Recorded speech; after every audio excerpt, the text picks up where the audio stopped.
রাজ্যের মুখ্যমন্ত্রী জনসভায় মানুষের কথা ভাবার কথা বললেও তার আশেপাশের সাধারণ মানুষের কথা তিনি ভাবছেন কোথায়?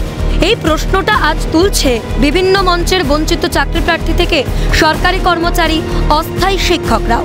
ফের রাজ্য সরকারের বঞ্চনার প্রতিবাদে সামিল বিদ্যালয়ের ম্যানেজিং কমিটির দ্বারা নিযুক্ত পার্ট টাইম শিক্ষক শিক্ষিকারাও। মিছিলে পা মিলিয়ে তাদের দাবি, কলেজের অতিথি অধ্যাপকরা সরকারি স্বীকৃতি পান, তবে আমাদের ক্ষেত্রে তা না পাওয়ার কারণ কি? সরকারের কাছে এটুকু জানতে চান তারা। উচ্চ মাধ্যমিক পরীক্ষার্থীদের খাতা দেখেন প্রতি বছর, অথচ এ রাজ্যে এমন অস্থায়ী শিক্ষক শিক্ষিকাদের বেতন নাকি মাসে 500 থেকে 3000 টাকা। কয়েকদিন যাবত নয়, এমনটাই 2012 সাল থেকে চলছে রাজ্যে। দাবি আন্দোলনকারী অস্থায়ী স্কুল শিক্ষকদের। রাজ্যের যে সকল অস্থায়ী পার্ট টাইম শিক্ষক শিক্ষিকারা স্কুল ম্যানেজিং কমিটি দ্বারা নিযুক্ত হন এবং স্কুল ফান্ড থেকে ন্যূনতম মাসিক 500 টাকা থেকে 3000 টাকা সাময়িক প্রদান করা হয়। বিদ্যালয় ম্যানেজিং কমিটি দেয়, স্কুল ফান্ড দেয়। এটা 2012 সাল থেকে কন্টিনিউ এখনো পর্যন্ত এভাবে চলছে আমাদের রাজ্যে।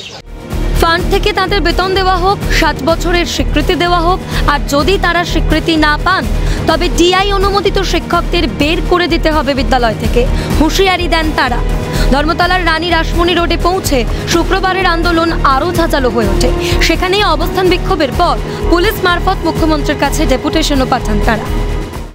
উনি কন্ট্রাকচুয়াল পার্ট টাইম টিচারদের বেতন প্রদান করেন, উনি ডিআই অ্যাপ্রুভ পার্ট টাইম টিচারদের বেতন প্রদান করেন, কিন্তু আমরা বিদ্যালয় ম্যানেজিং কমিটির পার্ট টাইম শিক্ষক যারা, তারা কিন্তু আজ পর্যন্ত সরকারের থেকে একটা পয়সা আমরা পাই না।